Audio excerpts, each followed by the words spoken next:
So after back-to-back promotions in season 1 and 2, we've now found ourselves in League One. And as much as I'd like to think we can get a third successive promotion in a row, I've got a feeling this could be a season of hard work and toil as we attempt to avoid relegation back down into League Two.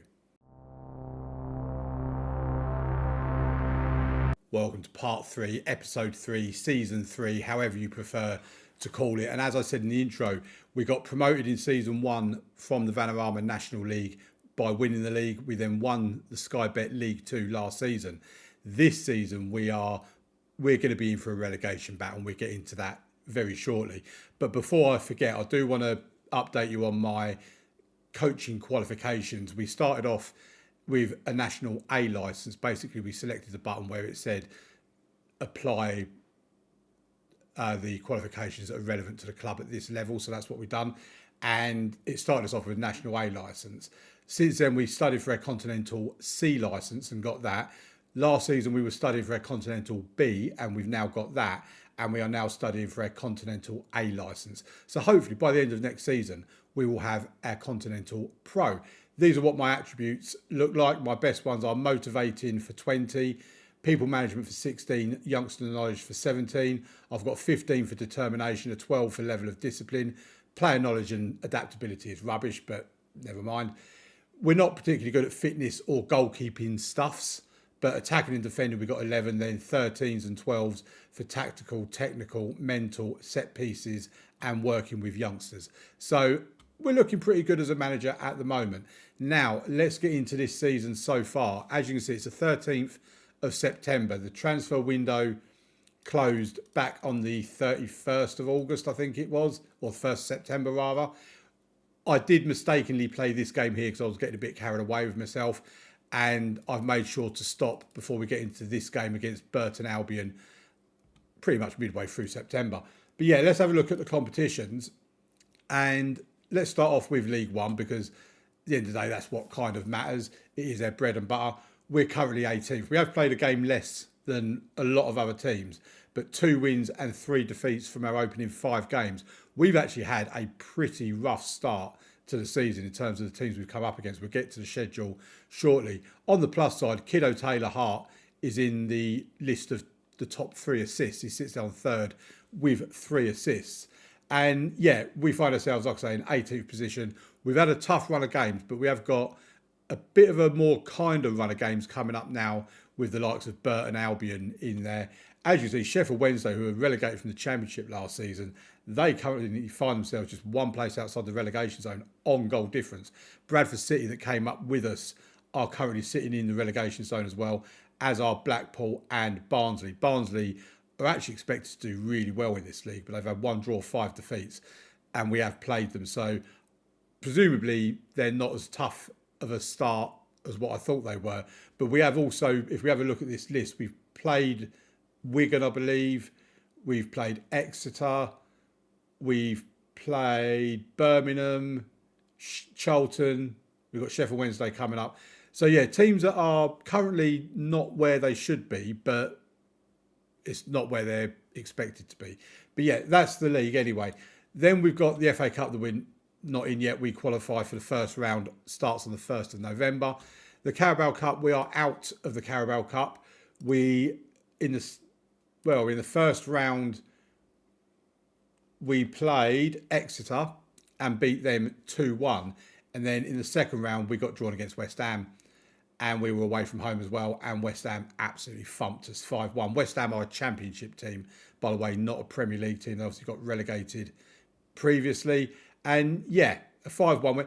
The plus side of it is I didn't really think we'd get much money for the League Cup, but our bank balance went up by about £100,000. So yeah, we'll take the 5-1 battering if we get 100 grand in our bank balance for it. Then in the other competition, the Bristol Street Motors Trophy, we played Exeter in that competition and we beat them. Swindon are, I think they're near the bottom of League Two. Yeah, 19th in League Two, so just outside the relegation zone, I think. And they've already played Tottenham under-21s and they've beaten Tottenham under-21s. So if we can get one more win from either Swindon or Tottenham under-21s, then we will qualify for the knockout stages of the Bristol Street Motors Trophy. One thing I do want to have a look, I don't know if it's going to tell me on here, but I just want to go back to last year. You had, okay, so that's the semi-final. It's really confusing, this competition. You have a southern section and a northern section. I don't know. I think I was under the impression that the winner of the northern section would play the winner of the southern section in the final. I don't think that's how it works, because Derby are past winners because they won the final in the southern section last year, or last season. So I'm assuming if you win that, you just win your regional section, quite honestly. But yeah, anyway, let's get into transfers, because I know that's one of the big things you're here for. And we'll get into the players that we've bought in a moment. These are the players that we released last season. Tavon Campbell, who was a first teamer for us. Mark Becker, who done really well.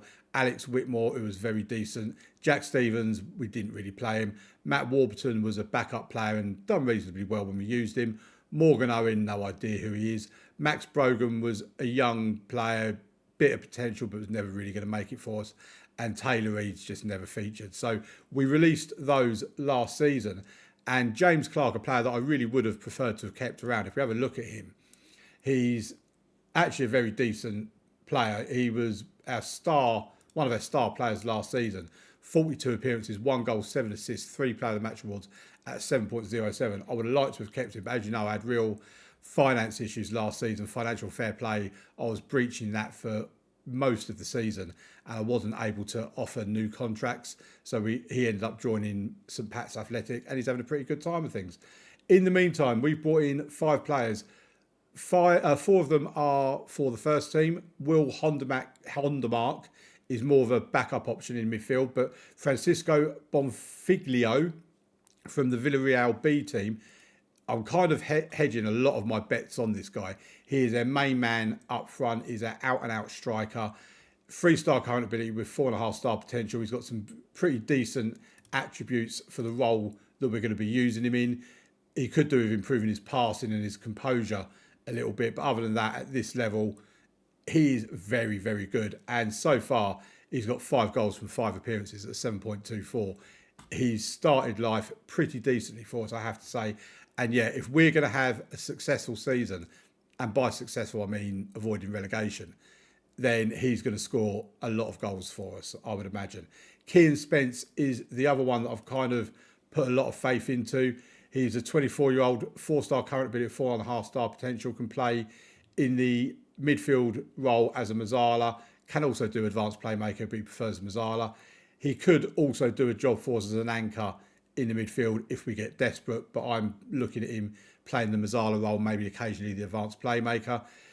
Again, he's coming on a free transfer. He came in from Barrow. And yeah, again, you look at his attributes, even if we put him down as a Mazzala on support, he's not really short on anything. He is a very, very good player.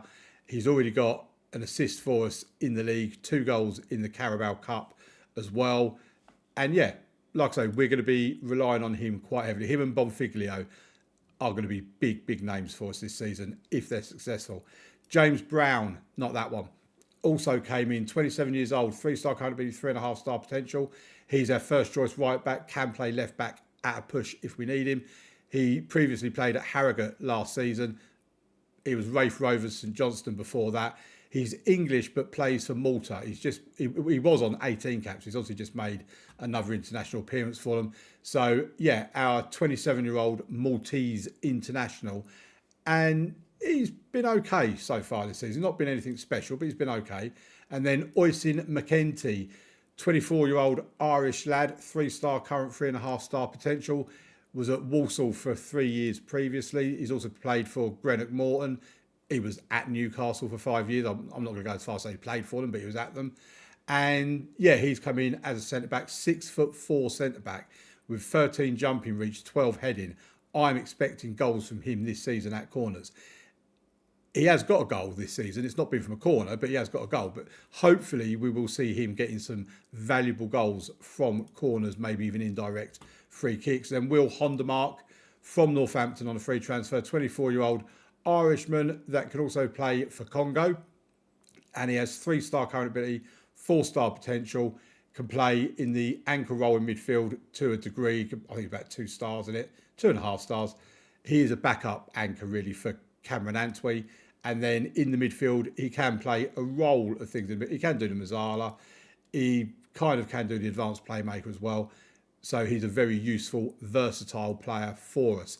Right, what we'll do now is we'll move over and have a look at the dynamics and the finances and all that sort of stuff. So here we are at the finance page, and as you see, we've got a bank balance of £552,000, which is pretty reasonable at this level, to be fair. We've still got £72,000 in the transfer budget. We've got about £300 left in the wage budget, not a great deal there. We could readjust it and do that, maybe that, and it would give us 44,976, which means we'd have about 1,500 left in our wage budget should we decide to do that.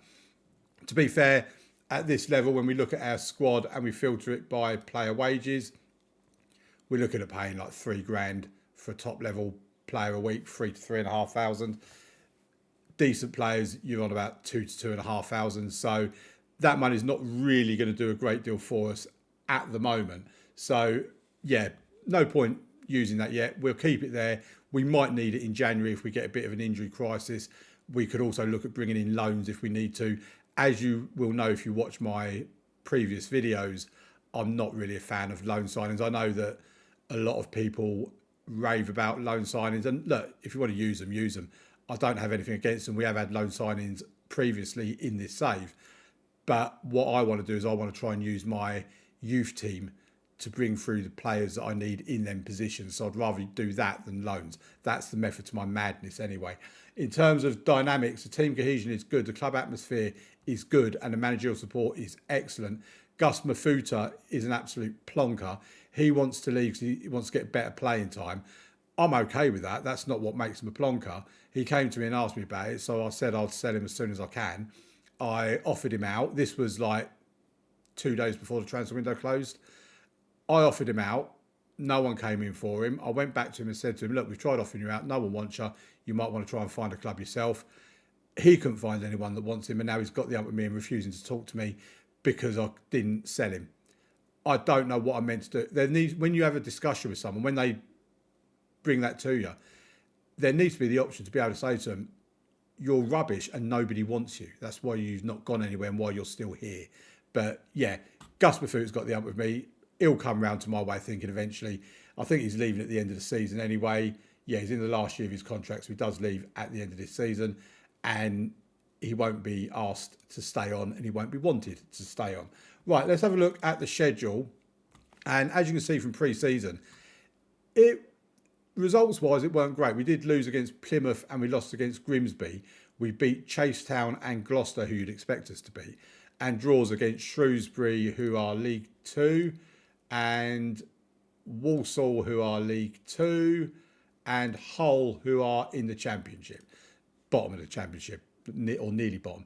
So, yeah, it wasn't a disastrous pre-season. It got fitness into our players, and that's the main thing, but would have liked to have won 1 or 2 more games and not lost any, but it is what it is. Then we get to the business part where the actual season begins. We started off against Barnsley. Now, what I will do is I'm going to show you the season preview because we are expected to finish rock bottom. Bradford are expected to come down with us along with Colchester and Wickham. What is rather frustrating is MK Dons are expected to avoid relegation. Me and pretty much anybody else on the planet hates MK Dons, so I'm hoping they do get relegated this season. But yeah, we've got QPR, Sheffield Wednesday and Charlton that are the teams that have come down from the Championship. We've already played Charlton and we've got Sheffield Wednesday coming up very soon. So we're getting through them. And like I say, when you look at this level, Barnsley were expected to finish 5th, so obviously a lot better than what they are currently showing. Birmingham we've also played, who are expected to finish 2nd. And Charlton are expected to finish 9th. Wigan 11th. So we've played a lot of teams that are expected to finish in the top half of the table. So if we get back to the schedule, Barnsley, we won that 4-3. If we had a look at the game, as you can see, we wasn't the better team. They had more shots on target. They had a better XG. They had more possession. Importantly, though, we were better with the average rating. They were 6.89. We were 7.18. Francisco Bonfiglio getting a hat-trick on debut. Loved seeing that. And it was a lot. In terms of scoreline, it was further apart than what the scoreline suggests. We did go 1-0 up. They then equalised to make it 1-1. Then we made it 2-1 a couple of minutes later. Then we made it 3-1 through Teddy Rowe, then 4-1 through Bonfiglio's hat-trick. And then Jallo made it 4-2, and a Lofthouse goal in the 98th minute made it 4-3. So it was a more comfortable victory in reality than what the scoreline would suggest, as I say. Then we played Exeter in the Carabao Cup first round. We did field a full-strength team for this game. We won 2-1. Kean Spence, another one of their new signings, getting off the mark with a couple of goals. Lovely stuff. Then we played Charlton, lost 3-1 against Charlton. Francisco Bonfiglio getting his 4th goal for us of the season.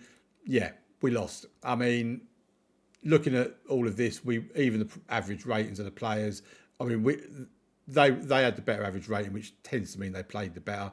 We did dominate possession. We had a better XG, but more shots on target, more shots on goal.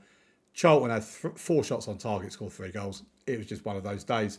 Then we come up against Wigan and we lost this one 3-0. I was actually disappointed with this performance, to be fair, because we were just totally outplayed by Wigan.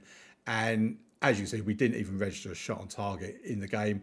We slightly had the better of the possession.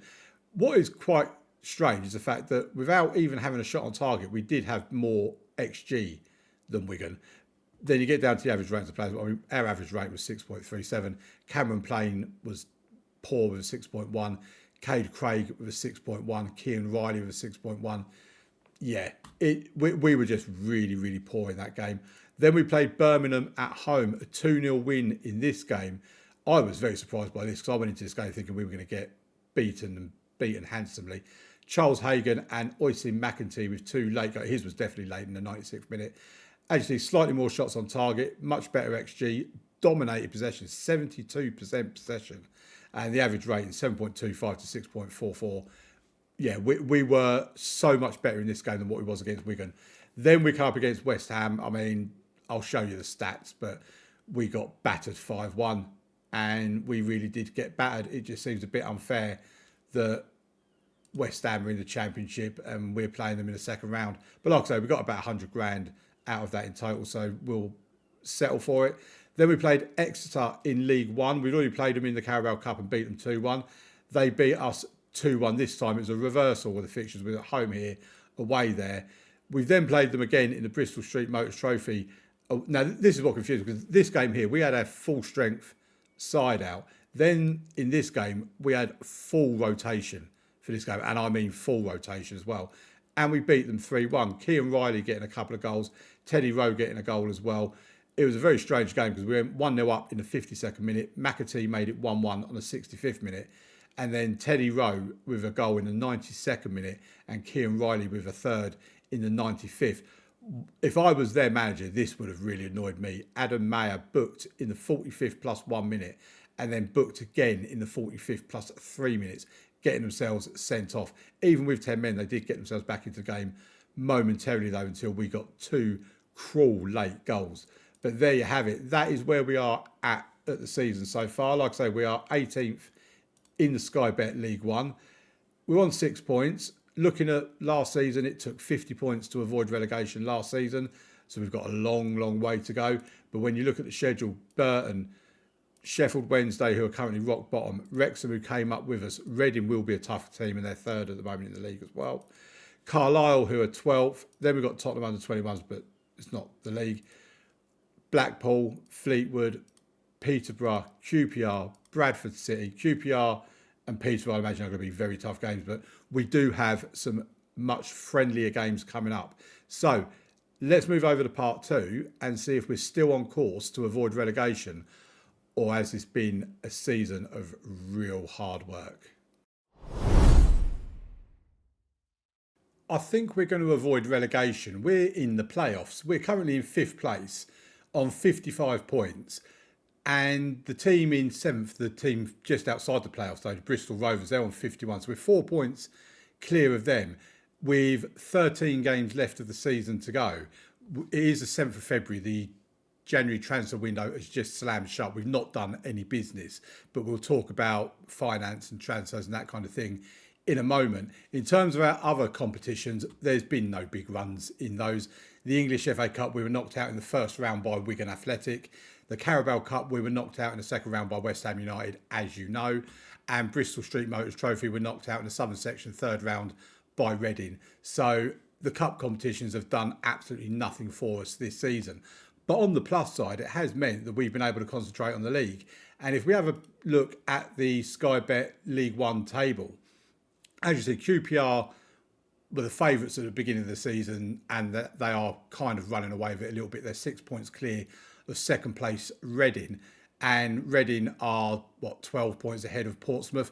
If we're going to get an automatic promotion place, we've got 16 points to make up, and that is not going to happen. We have lost 12 games. It's not like we've not been losing games of football, and there's been a few dodgy, sticky patches along the way, and I'll show you that when we get to the schedule.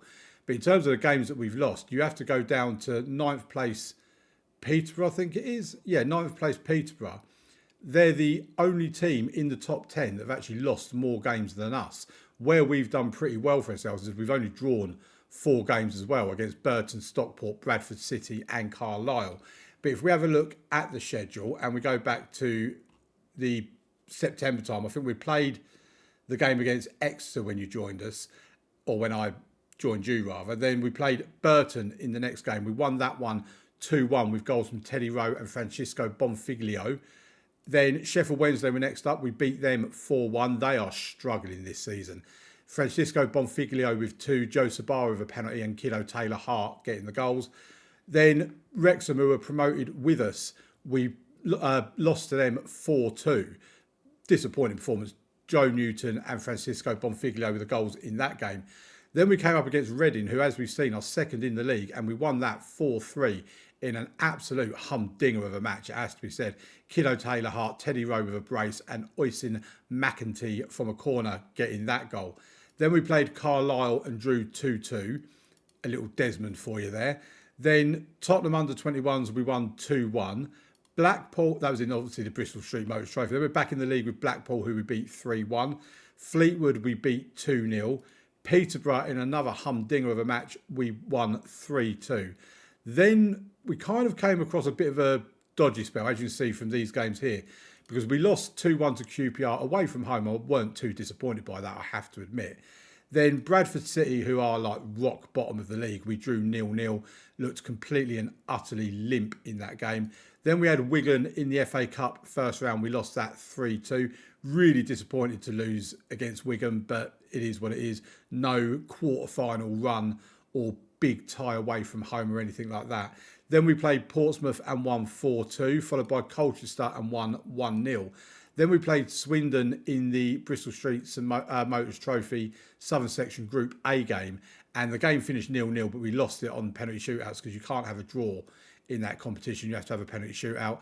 Connor Hall and Cameron Antwi missing the penalties for us there. And then after that, we played Stockport, could only draw 1-1 against them. Now, these are annoying me. Then we played MK Dons and lost 4-3.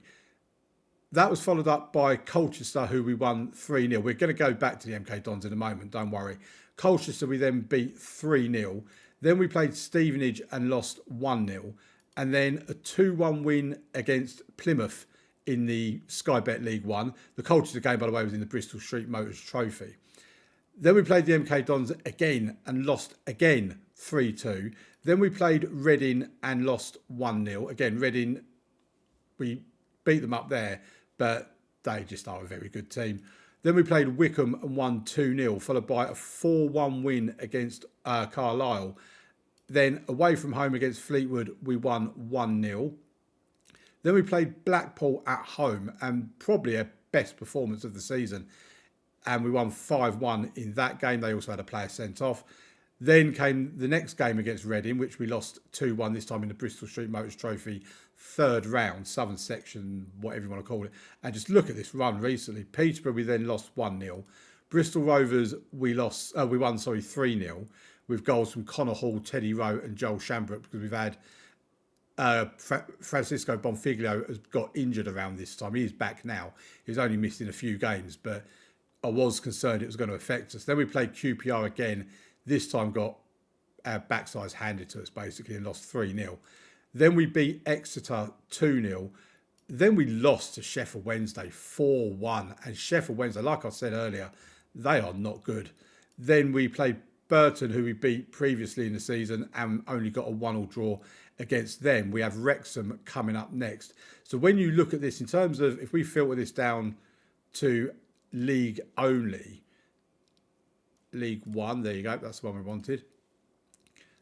Our form in the last, if we take it from here, 1, 2, 3, 4, 5, 6, 7, 8, 9, 10, 11, 12, 13, 14, 15. In the last 16 league games, we've won 7, which is less than half. We've drawn 2 and we've lost, 3, 6, 7. So winning 7, losing 7 and drawing 2. Our league form, like I say, since the end of November up until now has not been fantastic. We done better here, but there's never really been a consistent run for us in the league this season.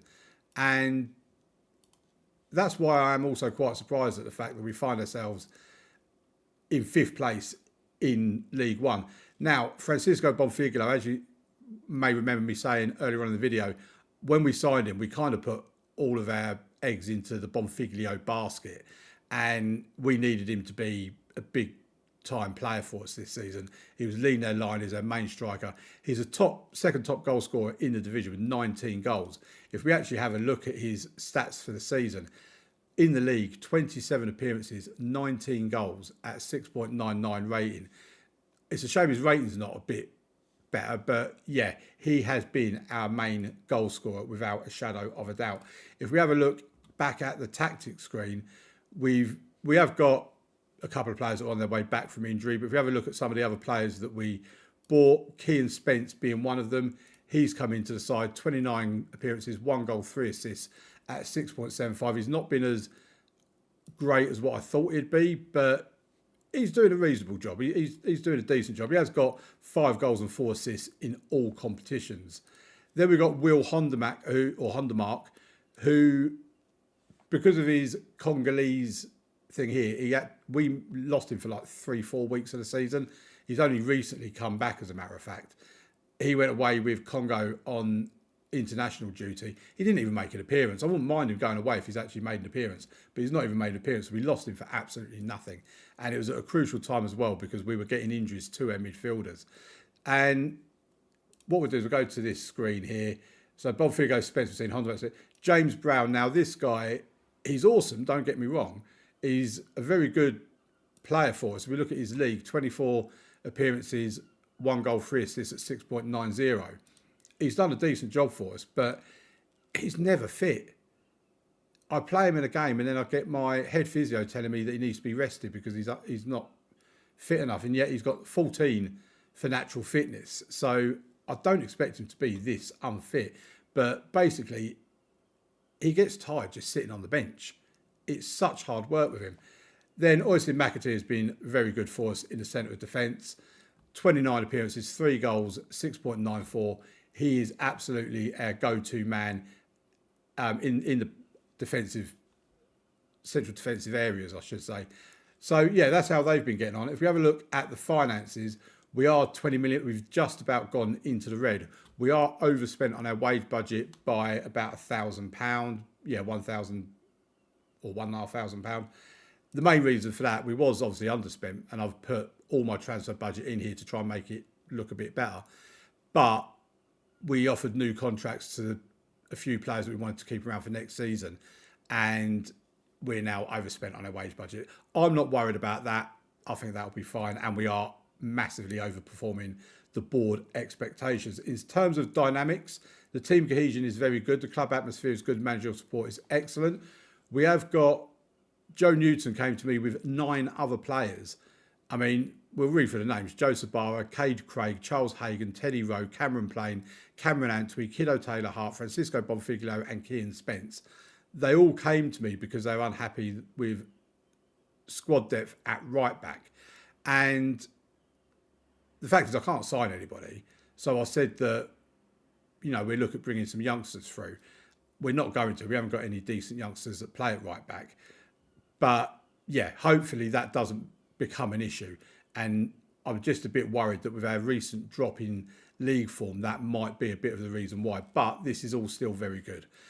Adebola Aluwu wants to start more games, so I will start him in a few more games. In actual fact, I'll probably make a change now so that I don't make a mistake. I don't like the fact he can't play with his left foot, but yeah, he's going to get his games. He'll be fine.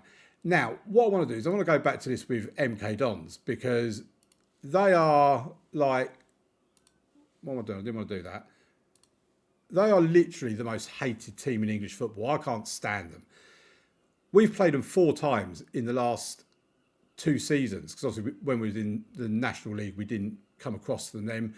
It was only when we got promoted, and then last season we played them twice in League 2, losing 2-0 and 1-0. Then we played them again here and we lost 3-0, and then we played them again here and lost 3-2.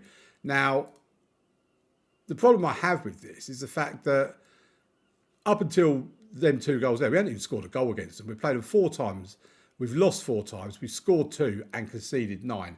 I don't know what it is about the MK Dons, but I think I might have to start being nice to them to see if we can maybe start winning a game or 2 against them, because they are starting to irritate me now. They are 12th in the league, so it's not like they're above us, thankfully.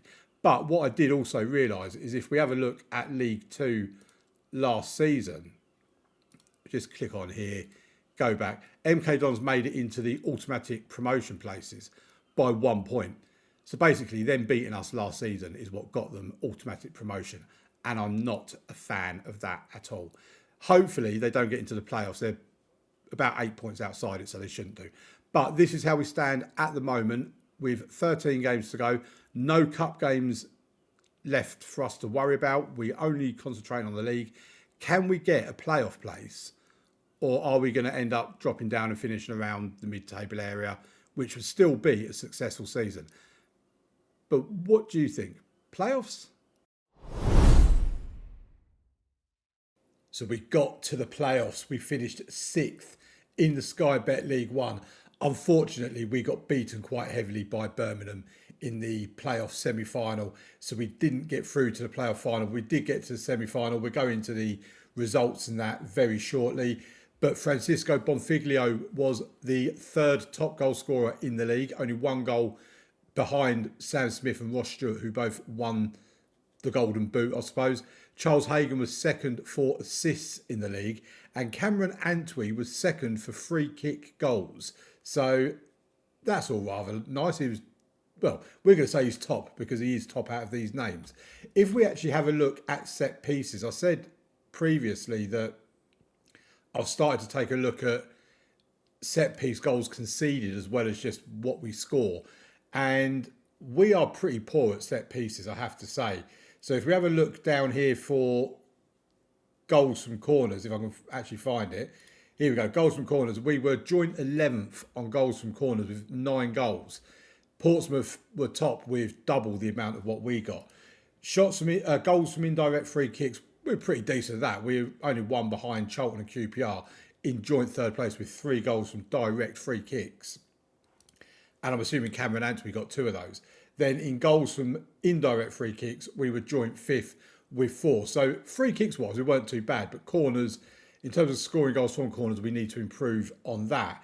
If, however, we go down to the defensive side of things, the goals from corners, so what we conceded, we were bottom. We conceded 18 goals from corners this season. From direct free kicks, we were among one of the worst as well. We conceded 2. The worst was 4, which was the McDonald's. Then indirect free kicks, we were right down the bottom there as well, conceding 4 goals from indirect free kicks. So one thing we have learned here is we are conceding a lot of goals from set pieces. In fact, we're conceding far more than what we're scoring. If we go back to the competition stage, just as a reminder, the FA Cup, we went out in the first round against Wigan Athletic. The Carabao Cup went out in the second round against West Ham United. And the Bristol Street Motors Trophy, we went out in the Southern Section third round against Reading. That's the one. If we have a look at the schedule, the last time you was with me was just before we played Wrexham. We beat them 2-1. James Brown and Adebola Aluwu getting the goals in that game. Bradford City were next up. We beat them 5-2. Goals from Connor Hall, Joe Sabara with a penalty, Kiddo Taylor-Hart, and then 2 goals in injury time from Hagan and Fadel Ross-Lang. Then we played Portsmouth and lost 2-0. We then surprisingly lost 1-0 against Colchester because Colchester weren't doing that well, to be fair.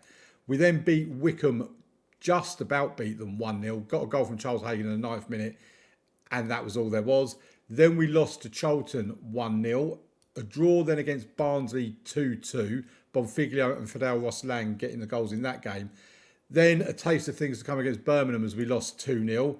Then we beat Wigan 3-0 at home. And then away from home, we got a 1-1 draw against Bristol Rovers before at home getting a 3-1 win against Stevenage. Goals from Bonfiglio, Kiddo Taylor-Hart and Joe Sabara.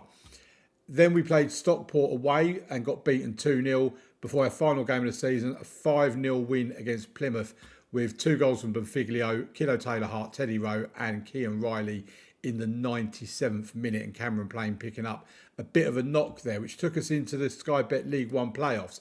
And we didn't have Cameron Plain in goal. We had Dylan White in goal. He didn't play particularly well. Neither did Joel Shambrook.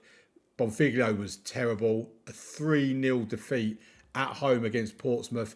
And then in the away game, a bit more satisfying for me.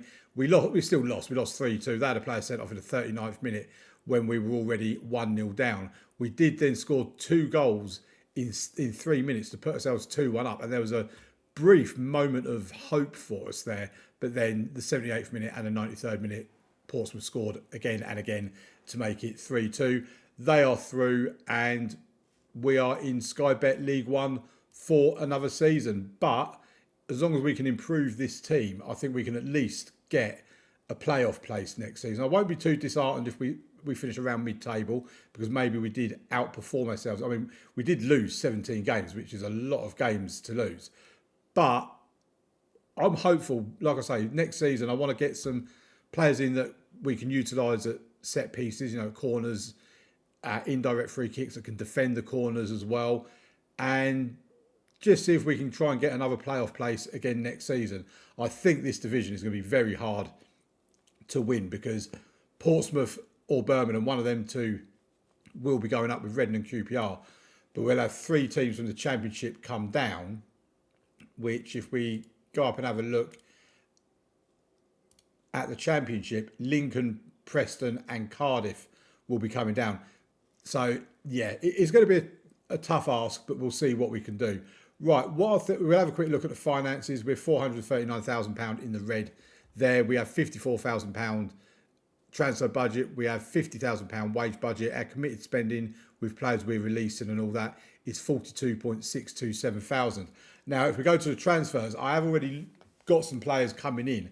As you can see, we have 6 players coming in. When the Premier League clubs released their youngsters at the end of the season, we had a look at who we wanted to bring in, and we've kind of raided Arsenal a bit. 3 players from Arsenal, 1 from Tottenham, Chelsea and Hull. But just to talk you through them, we have a sweeper keeper coming in. John Hamill, 17 years old, 1.5-star current ability with 4 to 5-star potential. He looks like he could be a pretty decent goalkeeper for us. So we'll see how he gets on when he gets to the club. Gives us a little bit of strength as well. In terms of his current level, he's not that far off Dylan Wharton already. So I would say by the time he's 19 years old, he will most likely be our backup goalkeeper. Then we've got Jacob Batty from Chelsea, a centre-back who is 6'2", got decent jumping reach. He can't really head a ball, but he's 18 years old, 2-star current ability with 4 to 5-star potential. A New Zealander with English eligibility as well. He can also play in the midfield, but he don't play in the roles we want in there. So he will be training as a central defender. He's got a little bit of passing he can do as well. He's obviously got a lot of improving to do, but who knows? We might end up being able to sell him on for. And this kind of goes with all of these, that we're bringing them in on free transfers with the view of potentially selling 1 or 2 of them on for a little bit of a profit. Then we've got Ricky Dalival from Arsenal. I've got high hopes for this guy. He's a left back that can also play right back. 2.5-star current ability with 4 to 5-star potential. 19 years old. he looks very decent. He's got a reasonable left foot, a very strong right foot. He looks like he could really be a player for us. He really does. And we're going to train him up as a left back. We're going to try and get his crossing to improve as well, so he can attack down that left hand side. But yeah, I'm quietly optimistic about him. When you look at where he is at the moment in terms of their left backs, he's not far off being first team standard already. Then we've got Richard Farrell from Arsenal, central midfielder, attacking midfielder, striker. He can do the Mazzala and the advanced playmaker role in midfield. That's most likely where we are going to train him. I don't think we're going to be training him up as a striker, but he could be quite handy as maybe a Mazzala. If we look at advanced playmaker, maybe on support, passing, dribbling, anticipation needs improvement, but the rest of it is pretty much where it needs to be at this level anyway. Then we've got Ryan McArdle, also from Arsenal, central midfielder, 3-star current ability with 4.5-star, maybe 3.5-star potential. Again, another one that I am really, really excited about. In terms of the central midfield role, you can play a central midfielder or a Mazzala. If we put him on a Mazzala on support, he's already 2.5 stars for that. He's got room to improve. He could be a really good player for us again as well. And hopefully he'll have a bit of a transfer value like the rest of them. Then we've got a right-sided winger come striker in Yasin Krisic from Hull, who, for a striker, he can't really finish. So we might be training him as a player out wide on the right. He's not got as much about him as what I originally thought he did. But again, he could come in and we could sell him for a couple of £100,000 and make a bit of profit on him. That would be all really lovely. We will go through all of this in the next episode next week, when we just confirm that they've come in and what they can do and all that sort of stuff. But I just wanted to show you that now. If we go to the inbox, the support profile, our hardcore is down. Our core is up to 27%. The rest of it all remains the same. Supporters' influence on the board remains moderate. We have gained 3.7 thousand social media followers. If we have a look through the rest of it, this is the club vision and expectation thing. They seem happy with all of this. They have got build a new stadium back on it again. Whether that happens or not is another matter. And attempt to avoid relegation from Sky Bet League 1. We will confirm that. Dressing room atmosphere is average. Managerial support is good. End of season team meeting. We know what we need to say about avoiding relegation. I think we're going to be in a relegation battle next time round, and you're going to need to... There you go, they're pleased with it. And that'll be all for now. We will leave them fairly happy. There's obviously some there that are not happy because they know they're going to be leaving and whatever else.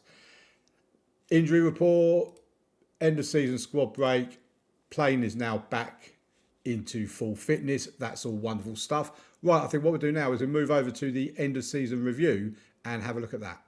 So literally I pressed continue once and we had this come up. Board planned to build a new stadium. I got very excited. And then I read this and my excitement calmed down a little. The board have announced plans to build a new stadium and are in the process of searching for suitable sites and possible investors. The main reason behind this decision was that the Moors need to accommodate a bigger crowd due to the high demand of tickets for their home matches at Damson Park. The board have, however, pointed out that this will not be a smooth process, as it will be some time before any plans can be finalised and put into action. Chairperson Darryl Ills really wants to take the club to the next level and considers building a new stadium to be a big step in that direction. Everything is all to be confirmed. They're hoping obviously it's going to be in the city of Solihull. So yeah, we'll see when that happens. From previous experience at this kind of thing, and even in FM24, it could take something like 3 to 5 seasons before we find out what's happening.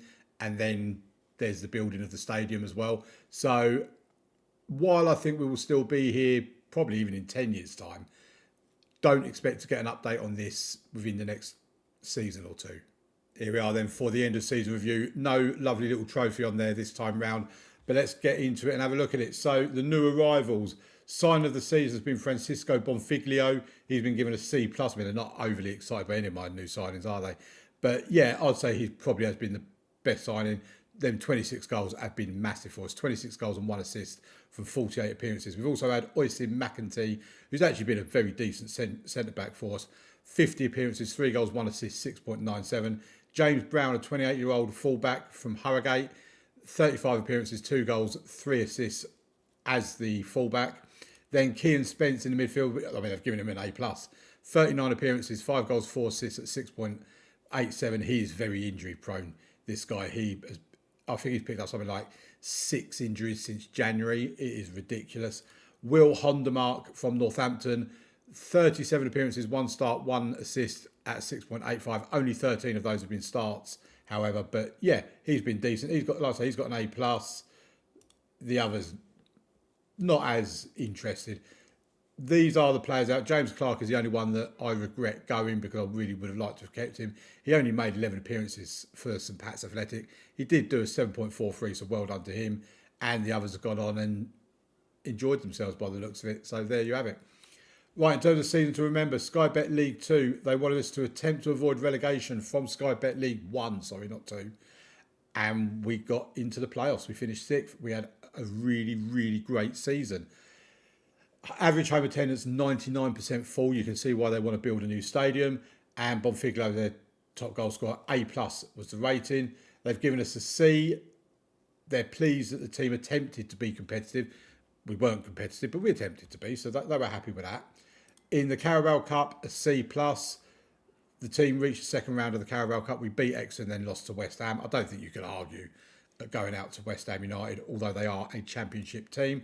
And a Bristol Street Motors Trophy C+ as well. They weren't really overly happy with their cup performances, but we done a great job in the league. Moments to remember, the biggest win was a 5-0 win against Plymouth. The match to remember was a 4-1 win against Sheffield Wednesday. And the goal of the season was from Cameron Antwi, top quality strike from the Moors defensive midfielder Antwi as he scores a thumping free kick from 24 metres. And that was in a 3-1 win over Blackpool. If we have a look at the finances, no new sponsorship deals have been arranged. We've slightly gone up on sponsorship. We've gone up a little bit on broadcast revenue. We've gone up a little bit on corporate and hospitality. Down on competition prize money, that'd be because of the FA Cup. And Matchdown commercial retail was up slightly as well. 2-star regional reputation. We're probably going to stay 2-star regional as well. £189,000 total merchandise sales. 2,660 shirts have been sold. Newton, Taylor, Hart, Bonfiglio, Rowe and Sabara are the top 5 sellers.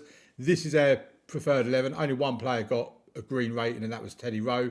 But it was plain in goal. Newton left back, Brown right back, Craig and McEntee in the centre of defence, Antwi, Sabara and Rowe in the midfield, Taylor, Hart, Hagan and Bonfiglio up top. I don't really disagree with any of that.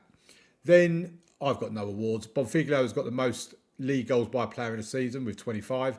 Kelvin Sears, the youngest player, a right back, 17 years and 159 days, made a couple of starts for us as I was trying to appease this guy here, Joe Newton, who's got the ump about squad depth, even though we finished in the playoffs and massively outperformed our season expectations. I don't understand that. Fans player of the season was Joe Newton. Young player of the season, Teddy Rowe. Sign of the season, Bonfiglio. Goal of the season, Antwi. Top goal scorer, Francisco Bonfiglio. Most assists, Charles Hagan. Most player of the match awards, Kiddo Taylor Hart. Highest average rating, Teddy Rowe. And most passes completed per 90 minutes was Oisin McAtee with 70 passes per 90. Then we move into history in the making. Solihull Moors threw out the traps and set themselves up well for the season, says John Bolton of the Football League paper. Once Solihull Moors got rolling early in the season, they never looked back, says Niall Byers of Sky Sports, no less. Manager timeline is what the manager timeline is. And this is just bits and pieces that we don't need to worry about. What I do want to show you is our youth intake. And it says there's been an average youth intake, it probably is average, but we've got a young striker here in Rich Geraghty, who, he's got a lot of improving to do. He's only 15 years old, very low determination, as it says there, by his personality, but he does have 5-star potential. Then we have a attacking midfield on the right, what will be an attacking midfield on the right, and a centre-back in Damien Walsh, who has a bit of potential. He's 6'2". He can jump. He can't really head, but neither can the rest of them. So again, 16 years old, we'll train him up as a central defender on defend and not stopping. And yeah, just see if we can get him to improve, see if he comes through. I do want to use my youth teams for bringing through players, as I said previously. So having I'd say them 4 there have the potential to do something with the club. Whether they do or not, we'll have to wait and see. Right, that is pretty much it. If we have a look at the squad screen, have a look at players whose contracts are expiring and will be leaving the club this summer. Basically, we start there and we go down to here. All of these players are due to leave the club. We may still keep a couple of them. I've got a bit of a soft spot for John Benton. He's not really good enough to be here, but I've got a soft spot. He will definitely be going. Cole Morrison will be going as well. He's 30 years old, so we'll let him go. And the rest of them, I'm kind of thinking we need to improve on them. So, yeah, we could be having, if we do keep Benton, it will be, 5 players leaving. We'll need to bring in a few more. And that will be for next week's episode. So thank you very much for joining me, folks. Hope you've enjoyed it. Please leave a like on the video. Subscribe to the channel as well. Would really mean the world to me. And I'll see you next week for Season 4 with Solihull Moors.